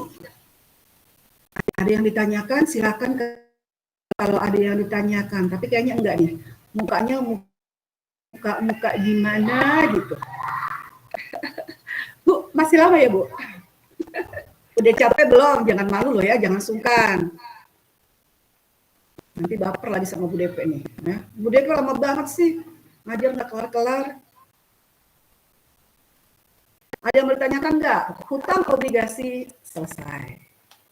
Kita akan masuk ke hasil bayar.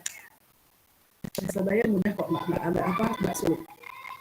Ada yang ditanyakan? Kalau nggak ada, boleh Bu DP lanjutin. Boleh, Bu. Mau tanya, Bu. Kok pada lemes sih? Nggak dirimu aja yang puasa, Bu DP juga puasa.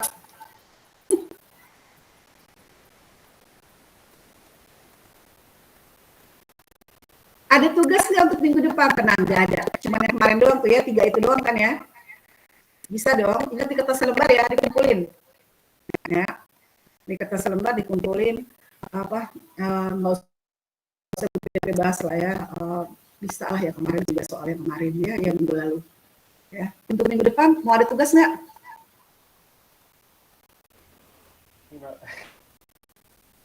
Halo, jujur ya, minggu depan mau ada tugas nggak nih? Kalau dia malah Bu DP kasih tugas. Enggak, Bu. Susah banget sih disuruh jawab enggak aja ya. Nggak apa-apa. Memang harusnya kita itu ya, nggak ada tugas ya. SD, SMP, SMA, kuliah ya. Harusnya menganut sistem pendidikan kayak Jepang sama apa itu? Finlandia, ya kan ya? Finlandia itu cuma 9 tahun belajarnya, tapi nggak pernah ngasih tugas ke murid-muridnya, ke siswa-siswinya. Ya, belajarnya enjoy. Oke, sekarang kita masuk ke wesel bayar yang diterbitkan pada nilai nominal. Sedikit Nadia, sabar. Pada tanggal 1 Januari 2013, PT 3B menerbitkan wesel bayar pada nilai nominal 100 juta dengan bunga 10% dan periode jatuh tempo 5 tahun, bla bla bla bla. Dari data ini, saudara diminta membuat jurnal yang diperlukan. Saya nggak lagi bahas apa itu wesel bayar. Ya. Kalau kita bicara hutang jangka panjang, berarti ini masuk ke dalam wesel bayar jangka panjang. Terlepas berbunga atau tanpa bunga. Tapi kalau di sini dengan bunga 10%, ya berarti berbunga. 1 Januari ini jurnal nafkas pada wesel bayar atau hutang wesel. Saya mau tanya dulu kepada Fadlan. Halo Fadlan. Hadir, Bu. Fadlan, Mas. Wesel bayar yang buat siapa sih, Mas? Debitur apa kreditur, Mas? Wesel bayar yang buat debitur apa kreditur? Debitur, Bu. Oke, thank you. Masih ingat. Ya. Nah, tanggal 31 Desember 2013 ya, kita akan buat jurnal terkait pembayaran bunga.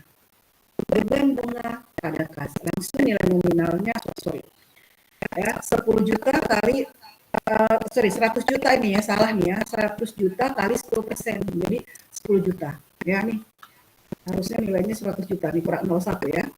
Hati-hati. Ya. Oke, berikutnya ini yang wesel tanpa bunga. Selalu saya mengingatkan, kalau wesel tanpa bunga, itu biasanya ada tingkat suku bunga implisit atas wesel. Tingkat suku bunga implisit ini biasanya identik dengan tingkat diskonto dari wesel. Dan ini tidak terdapat di lembar wesel, teman-teman. Ya. Di lembar weselnya nggak ada. Jadi, tahunnya wesel ini memiliki tingkat diskonto atau suku bunga implisit ya. Suku bunga implisit itu suku bunga tercatat. Kalau saya sih sebetulnya mengartikan bahwa tingkat diskonto atau suku bunga implisit atau suku bunga pasar itu sama dengan suku bunga yang berlaku pada saat kita menerbitkan obligasi yang tidak berasal dari nominal. Itu kalau menurut saya pribadi. Ya, nah nggak ada di lembar obligasinya. Kita tahunya kapan? Pada saat wesel bayar tersebut diterbitkan. Pada saat wesel bayar tersebut diterbitkan, kalau wesel itu dipublish di internal entitas atau kepada pihak eksternal, pada saat rapat atau pada saat pengumuman disampaikan, itu akan diinformasikan. Rekan-rekan PT 3B mengeluarkan sertifikat wesel bayar, mengeluarkan wesel bayar ya, bukan sertifikat jatuhnya, wesel bayar bukan sertifikat. Mengeluarkan wesel bayar tanpa bunga dengan bunga implisit yang berlaku atau yang kami berlakukan sebesar sekian persen. Nah, itu. Ya, gitu. Kalau ternyata ada investor yang bukan investor ya, pembeli dari wesel bayar atau padahal wesel bayar sebenarnya agak juga nggak diperjualbelikan ya. lupa dari tingkat suku bunga implisit, boleh tanya kepada yang menerbitkan. Saya mau izin bertanya, kemarin minggu lalu katanya mengeluarkan wesel bayar ini ya tanpa bunga, iya. Bunga implisitnya berapa ya, saya lupa. Kasih tahu. Atau suku bunga pasarnya berapa? Nah, itu. Ya. Perusahaan penerbit akan mencatat perbedaan antara nilai nominal dengan present value dari harga jual sebagai diskon yang diamortisasi yang merupakan beban bunga selama umur wesel untuk yang zero interest bearing notes, ya. Wesel yang tanpa bunga. Contoh, tadi 3B sekarang jadi 3C. Tanggal 1 Januari 2013 menerbitkan wesel tanpa bunga 500 juta, YT-nya 5 tahun, seharga sekian, implisit suku bunganya 11%. Ya, Anda diminta untuk membuat jurnal tanggal 1 Januari, 31 Desember, dan 31 Desember di periode tutup buku tahun kedua. Kita lihat. Nih.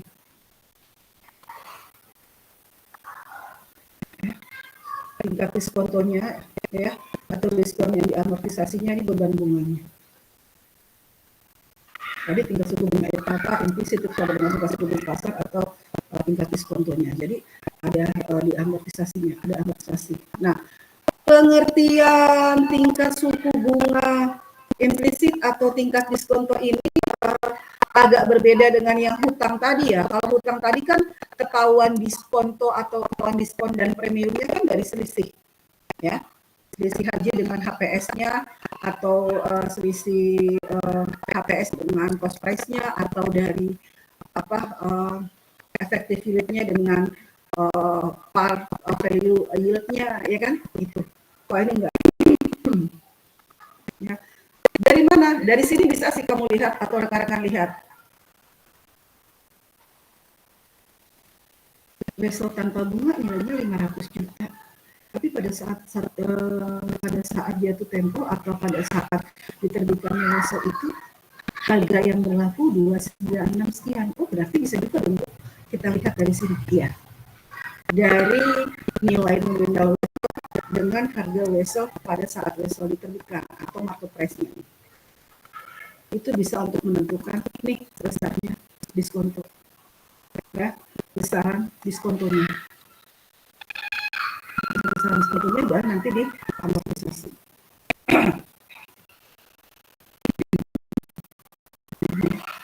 Kalau jurnalnya lebih mudah, teman-teman. Ya, jurnalnya lebih mudah. Ada yang tahu kenapa beban bunganya kosong? Bunga dibayarnya kosong?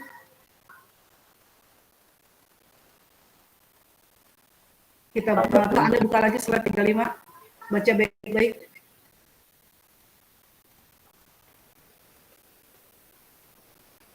Clue yang pertama ada di sini, ya. Kalau ada perbedaan nilai nominal dengan harga jual, berarti itu diskon yang diamortisasi atau diskonto yang harus diamortisasi. Nah, diskon yang diamortisasi itu akan merupakan atau akan menjadi beban bunga. Baca ini soal dengan baik.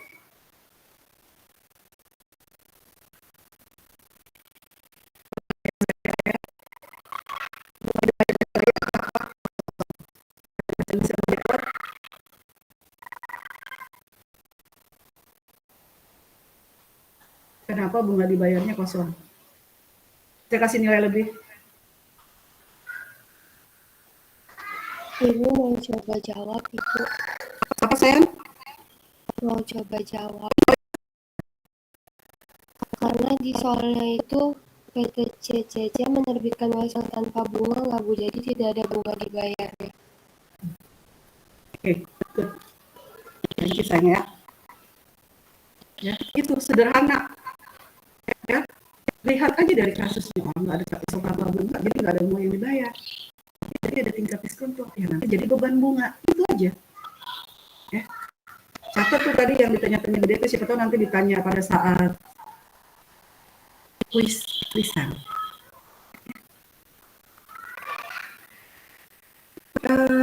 Rekan-rekan, oh enggak, kita Rabu ya, bukan Kamis. Saya keingetannya Kamis, takutnya Kamis libur karena kan Jumat minggu depan tanggal merah ya.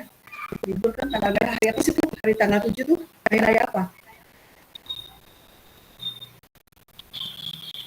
Tanggal 7 hari raya apa tuh? Oh, Jumat Agung enggak, yang tahun Nasrani Jumat Agung. Oke, lanjut. Ini ada wesel khusus, teman-teman. Wesel khusus itu wesel yang diterbitkan untuk properti, barang, dan jasa. Ya, biasanya wesel ini dikeluarkan atau diterbitkan oleh entitas sebagai sarana pertukaran, ya, dengan untuk mendapatkan aset, untuk entitas mendapatkan aset. Saya nggak bahas, nanti saudara baca sendiri saya, nanti saudara baca sendiri. Nah, ini untuk pemilihan suku bunga yang berlaku pada wesel khusus. Ya, pemilihan suku bunga yang berlaku pada wesel khusus. Ya, saya nggak bahas. Lalu ada juga wesel bayar yang merupakan atau yang menjadi bagian dari hipotek, mortgage. Ya, jadi dia combine antara apa namanya, antara notes payable sama mortgage payable, hutang hipotek. Ya, hutang hipotek. Gitu. Masih ingat hutang hipotek apa? Putriana Lestari? Masih ingat nggak? Hutang hipotek apa? Kenal sebelum hutang hipotek. Ingat nggak Putriana? Halo Putri, ada? Benar, Bu. Iya. Apa saya? Masih ingat nggak hutang hipotek? Kayaknya Bu Devi dulu pernah ngasih tahu deh.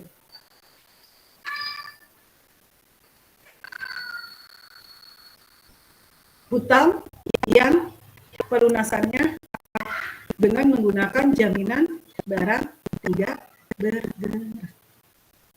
Gitu. Ya. Nah, wesel bayar hipotek atau wesel bayar mortgage merupakan wesel dengan jaminan dokumen nih, ya.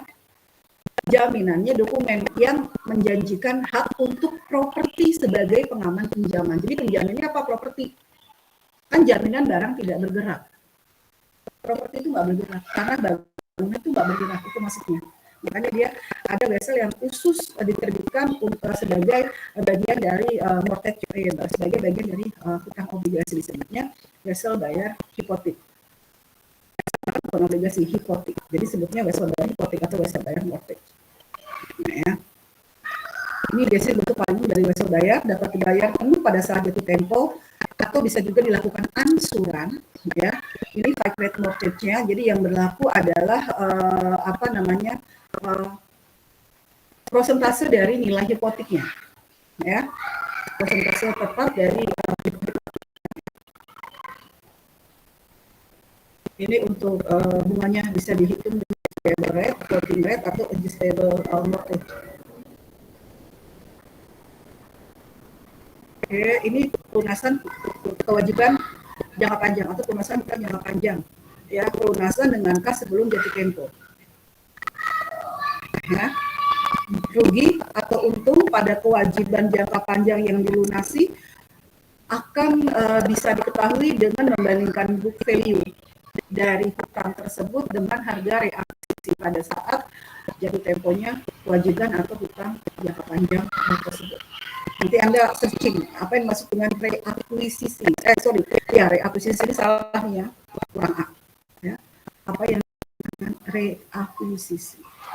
Ingat, hati-hati, reakuisisi punya banyak pengertian ya teman-teman. Jangan mentang-mentang reakuisisi kebalikan dari akuisisi. Hati-hati, kita berbicaranya di sini terkait dengan kewajiban jangka panjang atau hutang. Ya, nanti Anda searching. Ini contohnya masih sama ya teman-teman ya. Ini contohnya masih sama. Yang terkait dengan pelunasan hutang jangka panjang.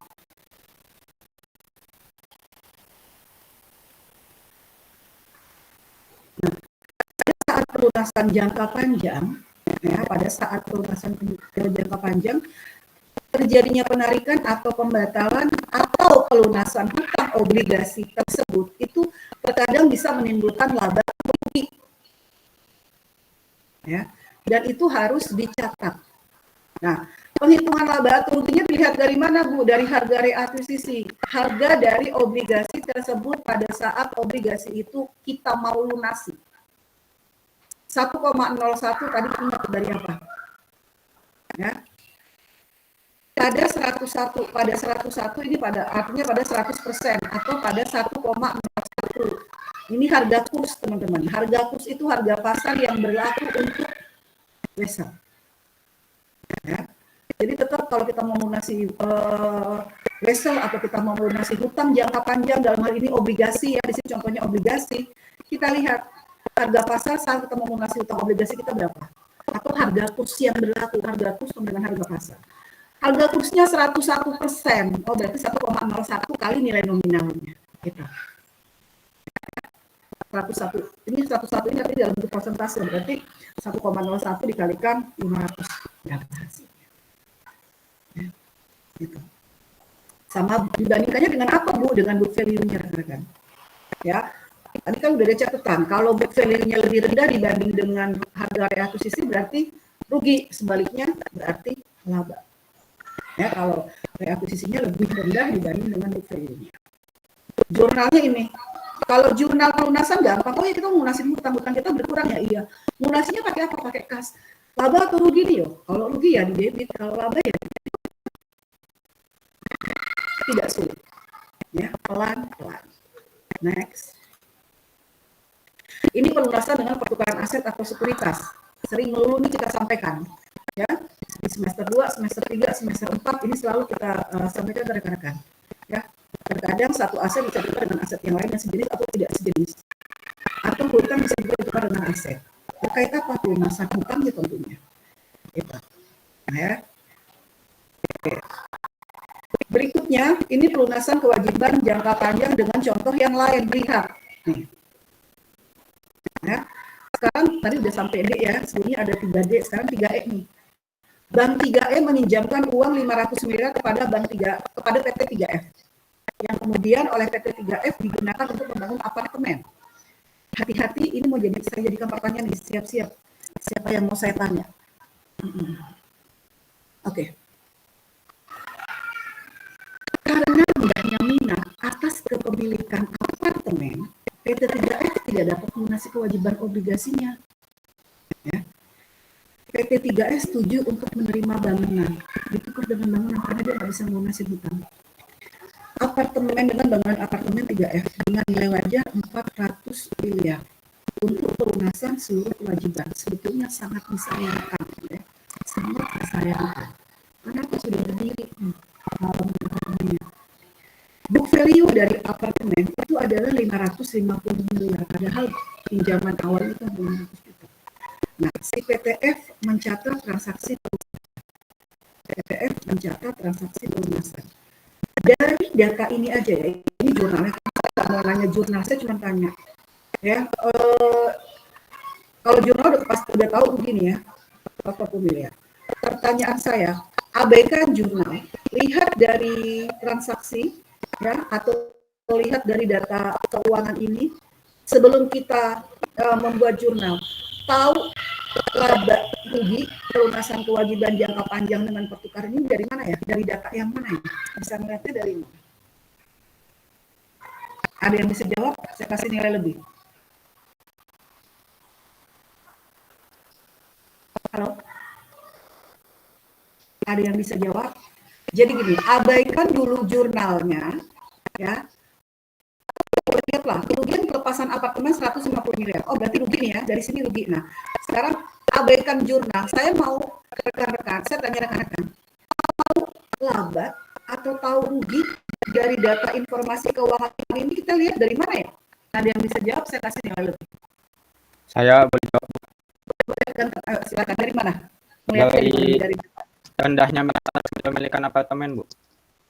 Dari rendahnya? Minat atas kepemilikan apartemen.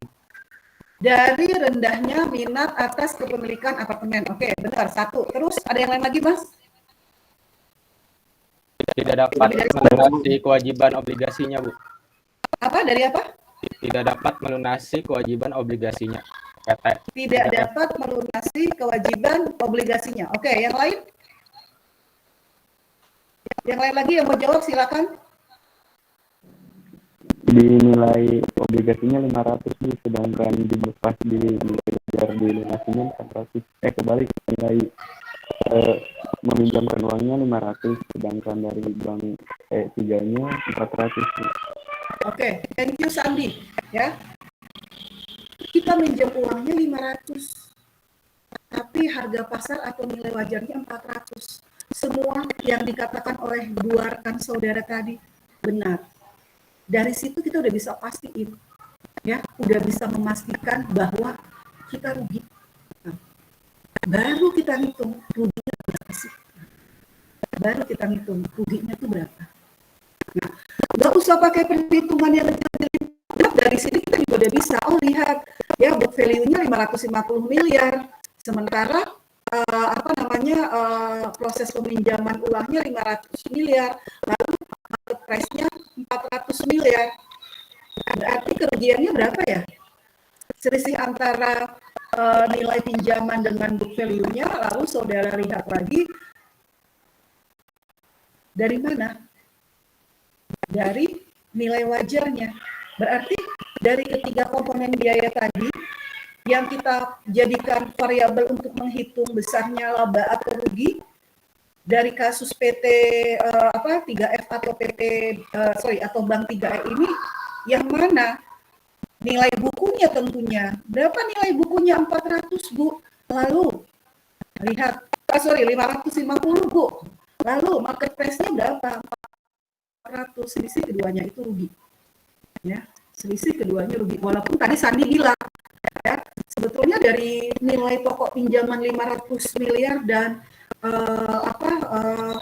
nilai wajarnya itu juga bisa kok dikatakan rugi. Tapi nggak dihitung dari situ ya, teman-teman, hati-hati. Secara umum, secara teori yang Sandi bilang, ya, lihat ruginya dari book value sama dari ini aja, Bu. Dari nilai wajar sama dari nilai harga pokoknya aja, Bu, harga perolehannya. Atau pada saat kita pinjam, nilai pokok pinjamannya aja. Tapi pada saat proses perhitungan nggak ada di situ, ya. Kalau ada nilai buku, cari nilai bukunya. Biasanya laba rugi itu selalu identik dengan kita cari dulu perhitungan nilai bukunya. Kalau nggak ketemu di sini kan kita udah ketemu ya nilai bukunya. Kalau nggak ada, saudara harus cari dulu. Ya. Nilai buku dan harga pasarnya. Khusus untuk pertukaran, ini sama dengan aset, teman-teman. Di semester kemarin, Anda belajar kan di IM1, ya, kita ada materi. Ya. Aset itu bisa diperoleh dengan apa? Dengan cara pertukaran. Atau aset itu bisa dihapus dengan cara apa? Ya, dihilangkan dengan cara apa? Oh, dengan cara pertukaran juga. Nah, pada saat pertukaran itu terkadang timbul laba atau rugi. Oke, thank you. Jangan lupa semua rekan-rekan yang mencoba menjawab ditulis, ya, namanya di list. Ini pelunasan dengan persyaratan modifikasi, ya.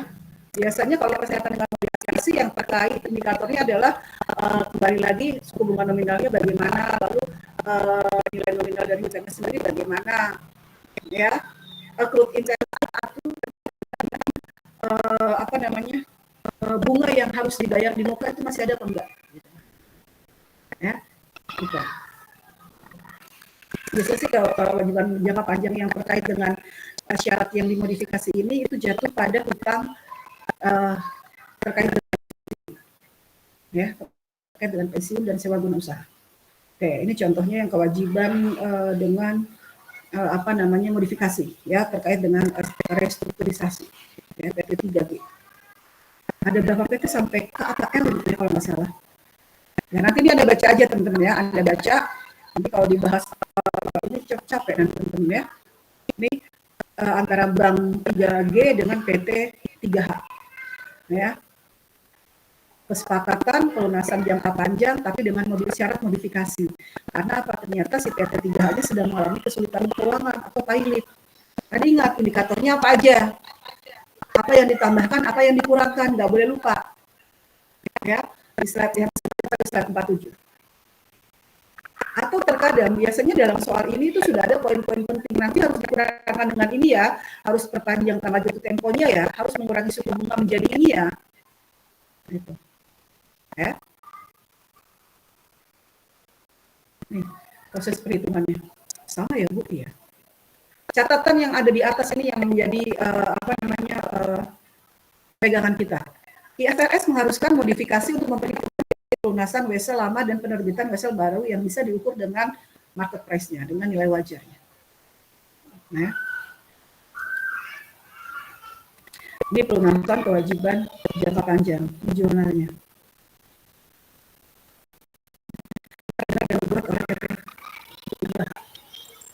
Ya, jadi biar bagaimanapun si PT3H ini dia karena dia punya utang, tapi dia mengalami kepilitan, karena dia mungkin bisa dikatakan nggak bisa melunasi utangnya, si bank itu harus bisa membantu ya Bu ya. Si bank itu harus bisa membantu PT3H ini. Ya.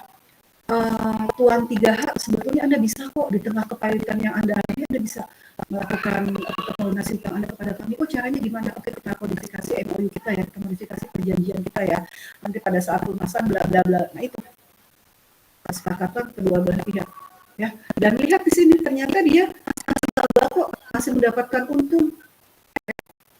Tapi terkadang bank nggak mau gambling. Dia bilang sama PT3H, si bank 3G, mohon maaf ya kalau misalnya syarat modifikasi yang kami tawarkan ini kepada Anda Tuan 3H nanti mungkin akan sedikit memberatkan atau menghasilkan sedikit kerugian untuk saudara. Tapi yang penting PT3H ini kan bisa melunasi hutang kepada kami. Oh iya siap. Nah, itu konsekuensinya harus kita terima. Gitu. Kembali lagi. Bank itu akan bantu kita, bank itu akan bantu debitur untuk melunasi hutangnya. Ya. Kenapa ini untung? Ya pasti untung lah orang dia mengeluarkan wesel baru. Secara kasar, maaf ya. Berarti sama dengan dari lubang tutup lubang dong Bu ini iya. Kalau ini ya, kan restrukturisasi. Ya, sampai dengan dari lubang tutup lubang dia lunasin wesel yang lama dengan wesel yang baru, pasti muncul lagi wesel yang baru. Nah itu kayak yang pernah saya bilang, saya ditawarin, Bu dia kurang 3 bulan lunasannya nih di bank kami. Silakan Bu, ada peningkatan penambahan kalau Ibu mau melakukan pinjaman lagi di bank kami Bu. Kemarin itu meminjam sekian ratus, sekarang lebih dari itu Bu. Boleh Bu. Naik menjadi 100 atau 200% boleh Bu. Ya, kalau orang yang dia akan mikir dua kali, kalau saya pasti mikir dua kali, ngapain lagi gue minjem orang tinggal gitu kan. Kalau orang yang pikirannya aneh gitu ya, ini saya nggak apa-apa, saya mau. Padahal kan semakin banyak nanti utangnya. Ya kan? Masih 3 bulan itu masih hutang loh. Belum lunas, udah ditumpuk lagi dengan hutang yang baru. Otomatis beban bunganya bertambah di periode 3 bulan pertama itu. Jadi hati-hati. Ya, next. Ini opsi terkait dengan nilai wajar. Ya, pendapat dari ASB. Semua ini juga terkait dengan nilai wajar, contohnya nih ya, unrealized holding gain or loss. Apa sih yang Anda cari ya nih istilah ini? Teman-teman jangan lupa ya, saya udah ingetin ya, kuis tertulisnya tetap ada istilah-istilah accounting ya, dipelajari lagi, dihafalkan lagi ya. Yang kemarin semester 1 dapat nilai kurang kuis tertulisnya untuk istilah-istilah accounting. Semoga di semester 4 ini lebih baik. Ya. Oke, ini pembayaran di luar neraca. Ya, Anda baca aja. Nanti ini jenisnya, anak perusahaan yang tidak terkonsolidasi dengan entitas untuk tujuan khusus itu nanti ada di semester 5.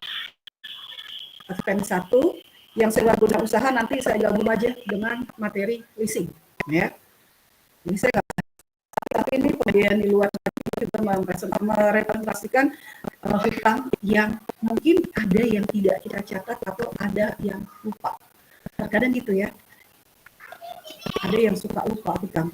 Saya pernah melakukan pinjam-meminjam dari suatu koperasi gitu ya.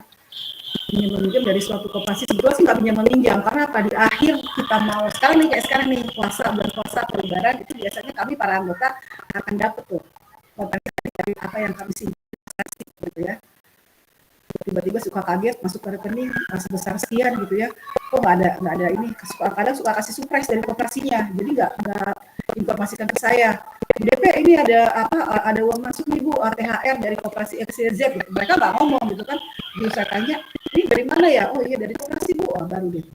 Nah tapi terkadang saya sebagai anggota atau bagian dari koperasi itu suka lupa ya, iuran bulanan itu pasti diingetin Bu DP, iuran bulanan, oh iya. Makanya saya kadang hal seperti itu gitu ya, itu kan jadi beban juga, padahal kita nggak bermaksud bukan meminjam, emang itu iuran wajib kita untuk koperasi tersebut gitu kan, untuk kegiatan atau aktivitas operasional operasi. Karena saking seringnya saya lupa, akhirnya saya bilang udah saya bayar langsung setahun sekaligus untuk tetapnya, ya. Kadang seperti itu. Ya, suka lupa baik debitur atau krediturnya terkait simpan pinjam. Ya, terkait utang piutang. Oke. Alhamdulillah selesai.